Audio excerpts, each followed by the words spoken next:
കോടതിയുടെ ഉത്തരവ് ഏതായാലും ആ ഉത്തരവ് എല്ലാ കാര്യത്തിലും നടപ്പിലാക്കുവാൻ വേണ്ടി പ്രതിജ്ഞാബദ്ധമാണ്. പ്രത്യേകിച്ചും ഒരു കോർപ്പറേഷൻ്റെ ഭരണസമിതി.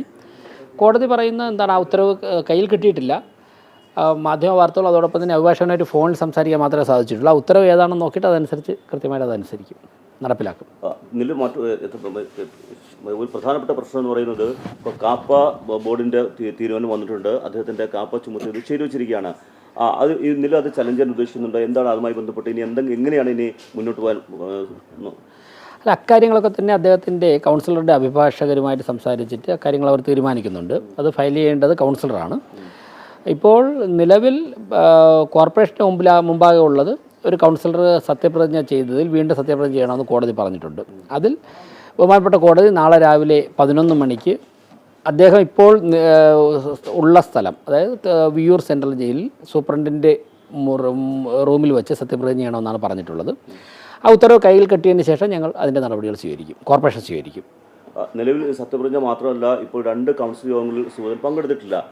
മൂന്നാമത്തെ ഒരു യോഗത്തിൽ കൂടി പങ്കെടുത്തില്ലെങ്കിൽ 4ാമത്തെ കൗൺസിൽ യോഗം വരുമ്പോഴേക്കും അദ്ദേഹത്തിന് അയോഗ്യപ്പെടാം. നിലവിൽ ഇപ്പോൾ 2 കൗൺസിൽ പങ്കെടുത്തിട്ടില്ല.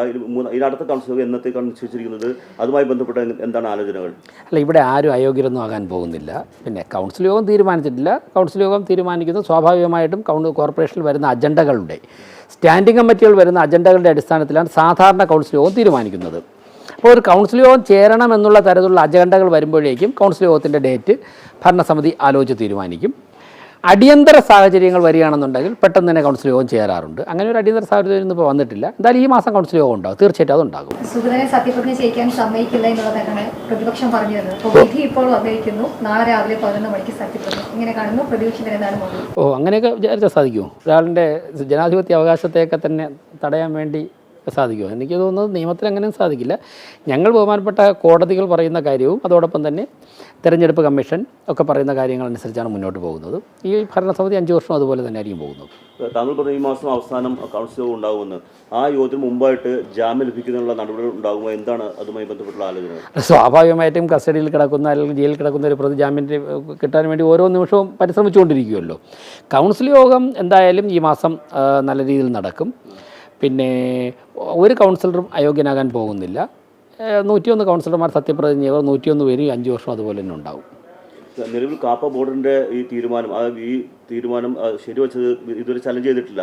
അത് ഹൈക്കോടതിയിലെ ചലഞ്ച് ചെയ്യാൻ ഉദ്ദേശിക്കുന്നുണ്ട്. എപ്പോഴാണ് ഞാൻ പറയുന്നത്, അക്കാര്യങ്ങളൊക്കെ ചെയ്യുന്നത് കൗൺസിലറും അദ്ദേഹത്തിൻ്റെ അഭിഭാഷക സംഘവുമാണ് അക്കാര്യങ്ങൾ ചെയ്യുന്നത്. അതോടൊപ്പം തന്നെ BJPയുടെ നേതൃത്വവും അക്കാര്യങ്ങൾ കൃത്യമായിട്ട് മോണിറ്റർ ചെയ്യുന്നുണ്ട്, അത് ഇടപെടുന്നുണ്ട്. ജില്ലാ സംസ്ഥാന നേതൃത്വം ഇടപെടുന്നുണ്ട്. അപ്പോൾ അത് കൈകാര്യം ചെയ്യുന്ന ഒരു സെപ്പറേറ്റ് വിങ്ങാണ്. മേയർ എന്നുള്ള നിലയ്ക്ക്, ഭരണസമിതിക്ക് നേതൃത്വം കൊടുക്കുന്ന വ്യക്തി എന്നുള്ള നിലയ്ക്ക് കൗൺസിലറും അതോടൊപ്പം തന്നെ പാർട്ടി നേതൃത്വം എന്നോട് കമ്മ്യൂണിക്കേറ്റ് ചെയ്യുന്നുണ്ട്.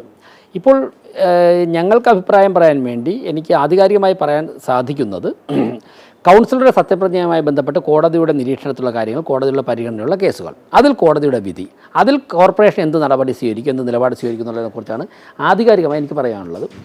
ഈ കേസ് പരിഗണനയിൽ വന്ന സമയത്ത് തന്നെ കോർപ്പറേഷൻ സെക്രട്ടറി, അഡീഷണൽ സെക്രട്ടറി ഉൾപ്പെടെയുള്ളവരുമായിട്ട് ഞങ്ങളുടെ ഭരണസമിതിക്ക് നേതൃത്വം കൊടുക്കുന്ന സ്റ്റാൻഡിംഗ് കമ്മിറ്റി ചെയർമാനുമൊക്കെ ആയിട്ട് ഒരു കമ്മ്യൂണിക്കേഷൻ നടന്നു. ഇപ്പോൾ 2 മണിക്ക് കോടതിയുടെ ഉത്തരവ് വന്നു. സ്റ്റാൻഡിംഗ് കമ്മിറ്റി ചെയർമാൻമാരും ഡെപ്യൂട്ടി മേയറും ഒക്കെ തന്നെ ഈ റൂമിന് തൊട്ടടുത്തുണ്ട്. ഞങ്ങളിപ്പോൾ മാധ്യമങ്ങൾ പോയതിന് ശേഷം ഞങ്ങൾ ഒരുമിച്ചിരുന്നിട്ട് എങ്ങനെയാണ് ഈ കാര്യം കൈകാര്യം ചെയ്യേണ്ടത്, നാളെ രാവിലെ 11 മണിക്കുള്ള കാര്യം കൈകാര്യം ചെയ്യേണ്ടത് കോടതി ഉത്തരവ്, അപ്പോഴേക്കും കോടതി ഉത്തരവും ഞങ്ങൾക്ക് കയ്യിൽ കിട്ടും. അതിനുശേഷം ഞങ്ങൾ തീരുമാനം എടുക്കും. എന്തായാലും കോടതി പറഞ്ഞതുപോലെ കൃത്യസമയത്ത് തന്നെ ഞങ്ങൾ ഇതൊക്കെ നടപ്പിലാക്കും. പിന്നീട് അങ്ങനെയല്ലേ ചെയ്യാൻ പറ്റുള്ളൂ.